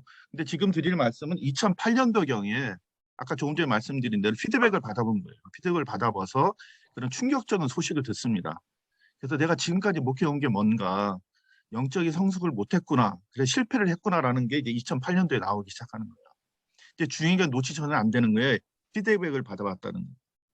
피드백을 받아봤고 어떠한 의미로서 내가 지금까지 어떤 목회를 내가 이렇게 목회하는 게 나는 실패를 한 사람이다. 이게 그 웨스트의 올더스케이트 경험 아니겠어요? 예. 그러니까 그게 개혁의 정신이라고요. 그러니까 내가 지금 잘하고 있다. 뭔가 이게 위험할 수도 있어요. 그러니까 개혁의 정신이라는 것은 늘 자기의 목회를 반성적으로 성찰할 수가 있어야 되죠. 그런 것들이 좀 필요하다고 생각됩니다. 예, 감사합니다. 그럼 이렇게 해서 우리 이제 질문을 마치는 것으로 하겠습니다. 그럼 감사합니다, 우리 교수님. 예, 아이고 이렇게 장시간에 이렇게 해주셔서 감사합니다. 우리 박수 한번 감사 네, 박수 감사합니다. 한번 드리겠습니다.